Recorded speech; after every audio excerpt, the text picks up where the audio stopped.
कैसे हो प्यारे बच्चों। नमस्कार। आज अपन डिस्कस करने वाले हैं अपना next chapter that is called cell cycle. देखो, सेल साइकिल वाले चैप्टर को स्टडी करने से पहले हम आपको सेल के बारे में थोड़ा सा आइडिया देंगे। अपन ने पुराने चैप्टर में सेल के बारे में स्टडी करके रखा हुआ है, उसी को अपन यहाँ पे थोड़ा सा कंटिन्यू करेंगे एंड देन फिर अपन सेल साइकिल और डिवीजन की तरफ अपन चलेंगे। ठीक है, तो याद करो, जब अपन ने सेल चैप्टर की बात की थी तो वहां पे अपन ने क्या बताया था? Cell is the structural and functional unit. अपन बताते थे cell is the structural and functional unit of life, और you can say the structural and functional unit of body. क्यों कहते थे अपन? बिकॉज स्ट्रक्चरल यूनिट, क्योंकि each and every organisms body are made up of cell. हम ये जानते थे कि हमारी या आपकी या किसी भी ऑर्गेनिज्म की अगर अपन बॉडी का स्टडी करते हैं या उसकी बॉडी की अपन बेसिक यूनिट को देखते हैं तो अपने को पता चलता था कि वो सेल की ही बनी हुई है। ठीक उसी तरह से कि जैसे कि आपने अपने आसपास कोई बिल्डिंग का कंस्ट्रक्शन होते हुए देखा हो, तो आपने देखा होगा कि वो बिल्डिंग दरअसल ब्रिक बाय ब्रिक फॉर्म होती है। वहां पे बेसिकली ब्रिक यूज होती है, ईंट जिसको अपन कहते हैं, वो उसका यूटिलाइजेशन होता है। उसके साथ में कुछ और मटेरियल भी यूज होंगे, कंक्रीट हो गया, वो उसको स्टिक करने के लिए यूज होता है, बट बेसिकली किसकी बनी हुई होती है? ब्रिक की। ठीक उसी तरीके से अपनी जो बॉडी है बेटा, वो बनी होती है सेल की। फंक्शनल यूनिट अपन क्यों कहा करते थे? वो इसलिए कहते थे कि भाई हमारी बॉडी में सेल ही मेन वो एजेंट है जो कि सारे के सारे फंक्शन को परफॉर्म करने के लिए रिस्पॉन्सिबल होती है। अल्टीमेटली सारे के सारे जो फंक्शन है वो कहीं ना कहीं सेल पे ही डिपेंडेंट होते हैं। फॉर एग्जाम्पल, अगर हम और आप अगर अपनी बात करें तो हम लोगों की बॉडी में बेसिकली फंक्शन कौन करते हैं? हम लोगों के बॉडी सिस्टम। और हम लोगों के जो बॉडी सिस्टम है वो किसके बने हुए हैं? डेफिनेटली डिफरेंट तरीके के ऑर्गन के। ऑर्गन्स एक्चुअली में क्या है? These are the group of tissue, and tissues क्या है? They are the group of cells. तो अल्टीमेटली हम कह सकते हैं कि जो सेल्स है वही डिवाइडेड होकर के धीरे धीरे करके उसने टिश्यू का फॉर्मेशन किया, एंड देन फिर जैसे जैसे ऑर्गेनिज्म की बॉडी की कॉम्प्लेक्सिटी बढ़ती चली गई, उसमें नया नया सिस्टम का फॉर्मेशन होता चला गया। तो आज अपना बेसिक पॉइंट ये है कि सेल, हमने कहा कि सेल जिस तरह से डिवाइड होती चली गई, तो हम आज आपको वही बताने वाले हैं कि सेल किस तरह से डिवाइड होती है और कैसे डिवाइड होती है। फिर एक और पॉइंट हम आपको बताते हैं। जिस टाइम पे अपन ने सेल थ्योरी की बात की थी, जिस टाइम पे बेटा अपन ने सेल थ्योरी की अपन ने बात की थी, वहां पे अपन ने क्या बताया था कि वहां पे अल्टीमेटली हमारी सेल थ्योरी क्या कहते थी? Every new cells are originated from their pre existing cells. अपन यही कहते थे ना, है ना, कि new cells arise from pre existing cells. यही अपन बताया करते थे कि new cells pre existing cell से अराइज होती है। ठीक है, तो फिलहाल अभी अपने को ये देखना है कि किस तरीके से न्यू सेल्स पुराने सेल से बनती हैं। ठीक है, उन्हीं के फॉर्मेशन को अपन क्या नाम देंगे? सेल डिवीजन, है ना। तो अपन कह सकते हैं भाई सेल डिवीजन क्या है?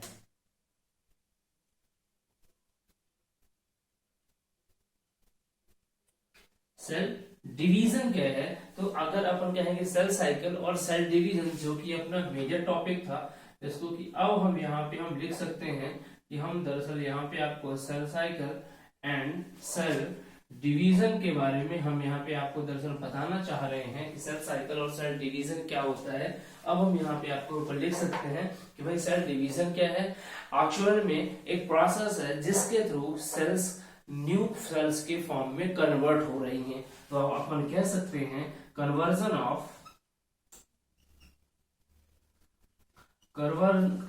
Of old cell into new cells या इसी को रिवर्स फॉर्म में भी हम कह सकते हैं कि formation of new cells from from the their old cell या प्री एग्जिस्टिंग सेल। तो ये जो प्रोसेस होती है उस प्रोसेस को अपन क्या बोलते हैं बेटा, सेल डिवीजन। ठीक है, फिर इसके बाद एक और पॉइंट आता है कि भाई सेल साइकिल क्या होती है। आखिरकार यहाँ पे लिखा है सेल साइकिल और सेल डिवीजन। तो सेल साइकिल क्या होती है? सेल साइकिल का एग्जैक्ट मतलब यहाँ पे ये है कि एक सेल की पूरी लाइफ साइकिल। ठीक है, सेल की पूरी लाइफ साइकिल। तो सेल का जब से फॉर्मेशन हुआ है वहां से लेकर के सेल का पूरा ग्रोथ होना, मैच्योर होना, उसका रिप्रोडक्टिव एज को अटेन करना और फिर से उसका डिवाइडेड हो जाना, ये पूरी की पूरी जो साइकिल होती है वो क्या कहलाती है? Cell cycle. तो अपन यहां पे कह सकते हैं कि cell cycle include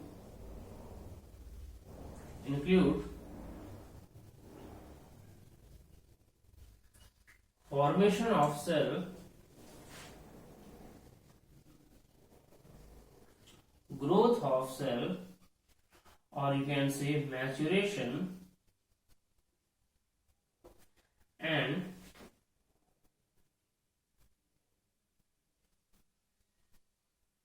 again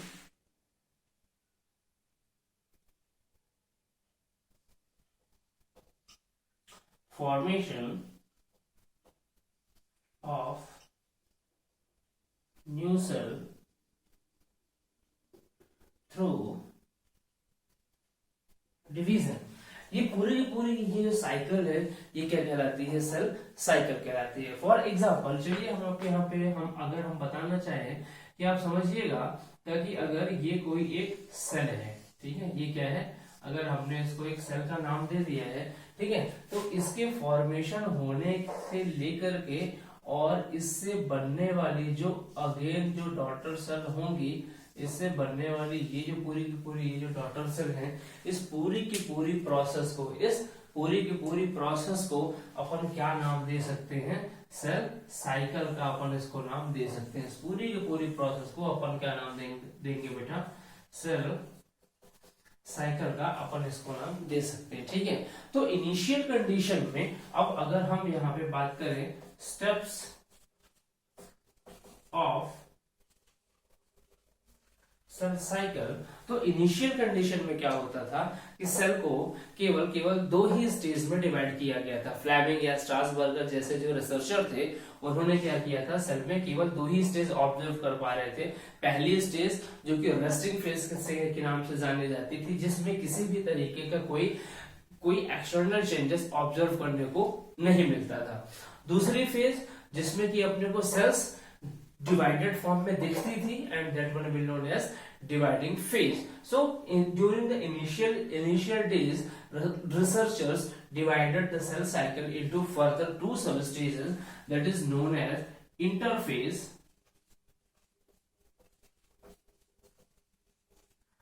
while the another one will known as dividing stage, dividing phase, or you can say dividing stage. ठीक है, रेस्ट बाद में इसको रेस्टिंग स्टेज का भी नाम दिया जाता था। ठीक है, इसको बेटा रेस्टिंग स्टेज का भी नाम दिया जाता था। और बाद में क्या हुआ, अगर हम इंटरफेस की हम बात करें, इंटरफेस, तो बाद में इंटरफेस को Harvard and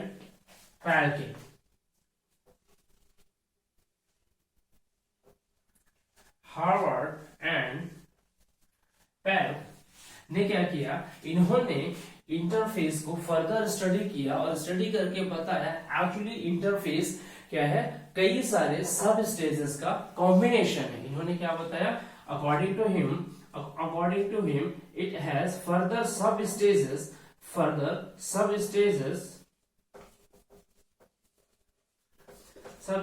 that one is G1, S and G2 substages. ठीक है, so what are the exact condition or the situation occurs in G1, S and G2? They are in case of G1, that is also known as beta gap 1.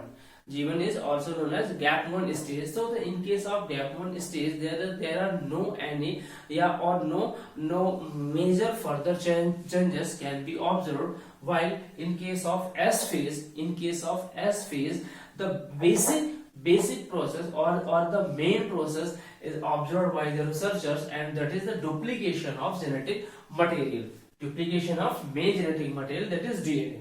And again, in case of G2, that is also known as gap second stage, and on that further stages no any major changes can be observed in cell.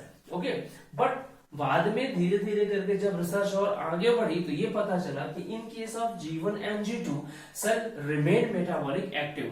यहाँ पे biological activities दिखती नहीं है, but metabolic process वहां पे start रहती है. दरअसल इन दोनों केसेस में सेल ऑर्गेनल्स की डबलिंग होना या उनसे रिलेटेड जो रॉ मटेरियल है उनके फॉर्मेशन की प्रोसेस होती है. For example, in case of G1, formation of amino acids, formation of some types of protein, formation of some polysaccharides, formation of some different kind of enzymes occurs. The duplication of the cell organelles also start from here. ठीक है. But in the stage of S phase, जो कि sudden stage आ रही होती है, यहाँ पे DNA replication से related जितने भी enzymes हैं या कि जितने भी सेल ऑर्गेनल्स हैं उनका डुप्लीकेशन हो जाएगा. फॉर एग्जाम्पल, एस फेज में सबसे ज्यादा रिक्वायरमेंट किसकी है? जो एंजाइम्स है, एंजाइम्स का तो रिक्वायरमेंट है ही. उसके अलावा सेपरेशन कराना है ना, क्रोमैटिड्स का सेपरेशन कराना है, तो उसके लिए सेंट्रियोल का बनना जरूरी है, क्योंकि वो स्पिंडल फाइबर बनाएगा, है ना. तो जैसे ही एस फेज स्टार्ट होती है वैसे ही बाहर की तरफ, मतलब जो न्यूक्लियर एनवेलप है उसके बाहर की तरफ स्टोरी क्या होती है, उसके बाहर की तरफ जो सेंट्रोसोम था ना उसका डुप्लीकेशन हो जाता है और वो 2 सेंट्रियोल में डिवाइडेड हो जाता है. ठीक है. और अंदर क्या होता है? जेनेटिक मटेरियल का डुप्लीकेशन, डीएनए डुप्लीकेट हो जाएगा, उसका रेप्लिकेशन हो जाएगा. एंड देन आफ्टर, तो इस ड्यूरेशन पे, एस फेज की ड्यूरेशन पे जितनी भी जीवन की मेटाबॉलिक एक्टिविटीज थी उनका रेट क्या होगा? स्लोअर डाउन हो जाएगा, उनका रेट स्लो हो जाएगा. ठीक है. Then in case of G2 फिर क्या होगा? इन केस ऑफ G2 जितनी भी मेटाबॉलिक एक्टिविटीज जहां पे जिनका एक्शन एस फेज में धीमा हो गया था उनका रेट फिर से हायर हो जाएगा. एंड फर्दर जितने भी सेल ऑर्गेनल्स की प्रोसेस डबलिंग की हो रही थी वो सारे के सारे डबलिंग की प्रोसेस कंप्लीट हो जाएगी. और सेल अल्टीमेटली G2 के बाद, G2 ये वो स्टेज है जहां से रेस्टिंग फेज अपनी खत्म होती है और डिवाइडिंग फेज क्या होती है? स्टार्ट होती है. Then definitely in G2 stage जितने भी एंजाइम्स या कि जितना भी मटेरियल सेल डिवीजन के लिए या एम फेज के लिए रिक्वायर्ड होगा वो वहां पे फॉर्म हो जाएगा, है ना. तो एक्चुअली क्या होता है कि हर एक स्टेज में अगली स्टेज के लिए रिक्वायर्ड जो भी मटेरियल है उसका बेटा फॉर्मेशन हो चुका होता है. ठीक है. अब अगर हम नॉर्मल तरीके से देखें तो इंटरफेस लगभग हम ऐसा कह सकते हैं कि it can take approx 90 to 95% of total cell cycle timing, है ना. लगभग 90 to 95% जो टाइमिंग है ये कंज्यूम कर लेती है. रेस्ट जो अप्रॉक्स 5% का टाइमिंग है, अप्रॉक्स 5% का टाइमिंग ये कंज्यूम करती है. ठीक है.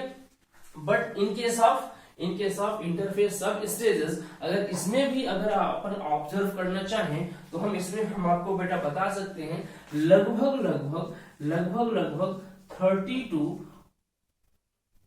50, लगभग 30 to 50% जो टाइमिंग है वो हमारा जीवन कवर करता है. टाइम है ना, टाइमिंग कौन कवर करता है? जीवन. अगर हम एस फर्स्ट फेज की बात करें तो अप्रॉक्स 35 to 45% का जो टाइमिंग है वो ये कवर करती है. एस फेज हमारी कवर कर सकती है एंड रेस्ट जितना भी बचा वो कौन कवर करती है? हमारी G2 स्टेज कवर करती है. ठीक है. तो ऑल एंड ऑल हम ऐसा बता सकते हैं कि पूरी की पूरी सेल साइकिल में ज्यादा टाइम कहाँ लगता है? रेस्टिंग स्टेज में या इंटरफेज में. ये जस्ट ऐसा ही है कि जब आपको कोई काम करने के लिए बोला जाएगा तो पहले उस काम के लिए आपको माइंड मेकअप करना होता है. फॉर एग्जाम्पल, चलिए अभी आप स्टैंडर्ड 11th में हैं, है ना.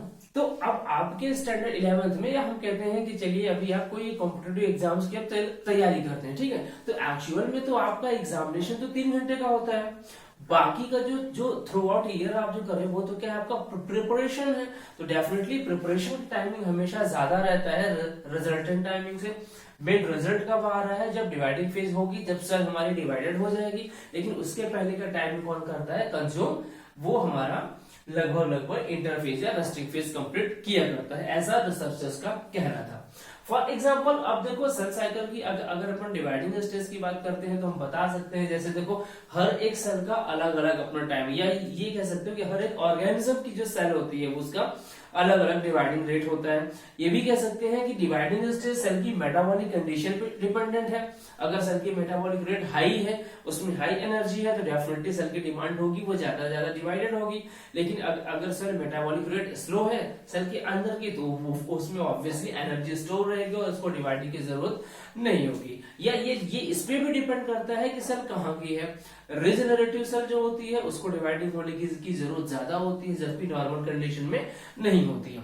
जैसे यीस्ट के सेल की अगर हम बात करें तो बेटा यीस्ट की सेल लगभग यीस्ट की बात करें या आप कुछ बैक्टीरिया की बात करें, इनकी सेल लगभग एवरी 20 मिनट में क्या होती है, डिवाइडेड हो जाती है। जबकि अगर अपन ह्यूमन की एपिथेलियल सर्फेस की अगर हम बात करें तो ये लगभग ये 1 डे का टाइमिंग ले लेती है, 24 आवर का टाइमिंग लेती है। सो हर एक सेल के डिवाइडेड होने का अपना अलग अलग टाइम होता है, ठीक है। अब इस पूरी की पूरी सेल साइकिल को हम एक छोटे से डायग्राम में हम जरा कंपाइल करके आपको दिखाते हैं, ठीक है। आप समझिएगा इसको। जैसे हमने यहाँ पे सेल बनाया, ठीक है, और इस सेल में हमने यहाँ पे क्या कर दिया, इसका टाइमिंग आपको हम बता रहे हैं। तो लगभग मेजर जो टाइमिंग कौन कवर करेगा, वो बेटा कवर करेगा G1। देन उसके बाद का जो टाइमिंग रहेगा वो कवर किया जाएगा किसके थ्रू, S फेज के थ्रू।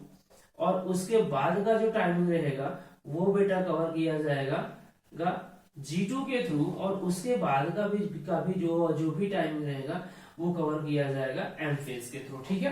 तो इस तरीके से अपन बताते हैं। ये वाला जो अपना स्टेज होता है ये बेटा कहलाएगा G1, ये वाला अपना कहलाएगा S फेज, ये कहलाएगा G2 फेज, और ये क्या कहलाएगा M फेज, ठीक है। M फेज को ही आप क्या कह सकते हो, इसको आप बेटा डिवाइडिंग फेज का इसको आप नाम दे सकते हो, ठीक है। इसको आप M फेज या इसको डिवाइडिंग फेज का नाम दे सकते हो। अब देखो कभी कभी क्या होता है, कुछ सेल्स कई बार क्या होती है कि डिवाइडिंग स्टेज में नहीं जाती है। कुछ सेल्स क्या होती है, G1 स्टेज के बाद वहीं पे रुक जाती है। क्या होता है, डिवाइडिंग सेल्स G1 स्टेज के बाद वहीं पे रुक जाती हैं, और उस स्पेशल स्टेज को बेटा अपन नाम क्या देते हैं, G0 स्टेज। क्या नाम दे देते हैं अपन इसको, G0 स्टेज का अपन इसको नाम दे दिया करते हैं, ठीक है। G0 स्टेज को ही बेटा अपन क्वीसेंट स्टेज का भी नाम देते हैं। क्या नाम देते हैं, क्वीसेंट स्टेज का नाम देते हैं। तो अब देखो अभी लगभग 2 साल पहले एक क्वेश्चन आया हुआ था नीट में कि भाई G0 स्टेज में सेल क्या करती है, सेल साइकिल से एग्जिट हो जाती है, या वो जो पर्टिकुलर सेल है जो कि G0 स्टेज में आ गई है वो उसमें सेल साइकिल सस्पेंडेड रहती है या क्या रहता है। तो इसमें बहुत सारा कॉन्ट्राडिक्शन था।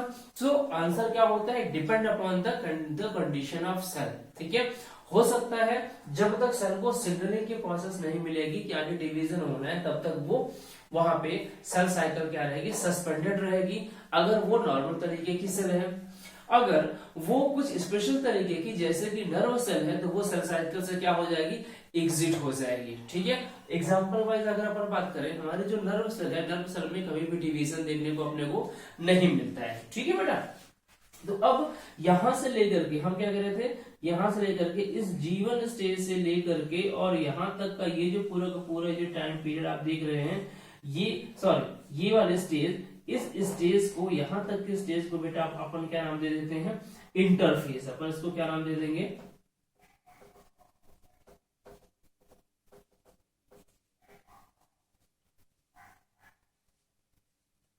इंटरफेस का अपन इसको नाम देते हैं, ठीक है। रेस्ट ये वाला जो फेज है, ठीक है, इस वाले फेज को बेटा ये जो फेज आया इसको अपन क्या नाम देते हैं, डिवाइडिंग फेज। क्या नाम देते हैं अपन इसको, डिवाइडिंग स्टेज का अपन इसको नाम देते हैं, ठीक है। हर एक स्टेज में एक चेक पॉइंट्स होता है, हर एक स्टेज में क्या होता है, बैरियर्स होते हैं, चेक पॉइंट्स होते हैं, वहां पे तो दरअसल कुछ रिसेप्टर्स होते हैं जो कि सेल को चेक करते हैं कि ये सेल अगले स्टेज में जाने के लिए रिक्वायर्ड है या इस सेल की रिक्वायरमेंट पूरी हो चुकी है अगले स्टेज वाली या नहीं। अगर रिक्वायरमेंट पूरी नहीं होती है देन सेल साइकिल को वहीं पे रोका जाता है और फिर से वो स्टेज को रिपीट कराई जाती है।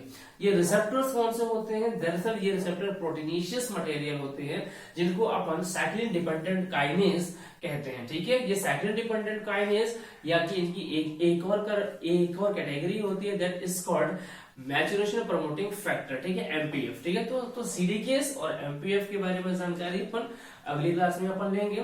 फिलहाल अभी अपन ने क्या देखा, अभी अपन ने सेल साइकिल और सेल डिवीजन का अपने को इंट्रोडक्शन लेना था, तो उसके लिए अपन ने पहले सेल के बारे में बताया कि भैया स्ट्रक्चरल एंड फंक्शनल यूनिट होती है। सेल थ्योरी को भी अपन ने देखा था पहले, वो क्या कहती थी, न्यू सेल्स पुरानी सेल से ओरिजिनेट होती हैं।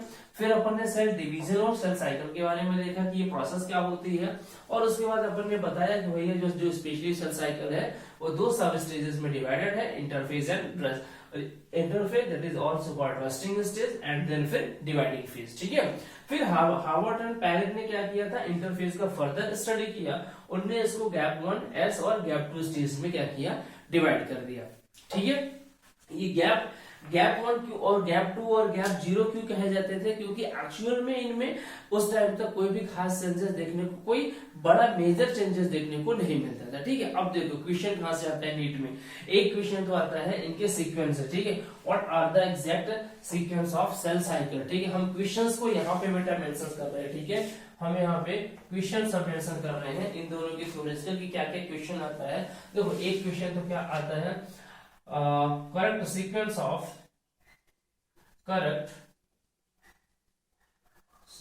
Of cell cycle. ठीक है, सेल साइकिल का भैया करेक्ट सीक्वेंस क्या है, और उसमें आपको ऑप्शन में आपको दे देगा M G1 S G2, B option में आपको देगा G1 M G2 S, C option में बेटा आपको क्या दे देगा, सी ऑप्शन में देगा G1 S G2 और M। ठीक है, और फोर्थ ऑप्शन में बेटा आपको क्या दे देगा, वो G2 M S और G1। ठीक है, अब अपने को ये ऑप्शन चूज करने। ठीक है, तो हम हमेशा देखेंगे कि भैया हमारी सेल साइकिल चली कहां से, इस तरीके से, इस मैनर में इसका साइकिल रन हुई है। क्यों, क्योंकि जब कोई भी सेल फॉर्म होगी, अपन ने क्या बताया, कहां से स्टार्ट होती थी ये, it includes formation of cell, then growth of cell and then again formation of new cell।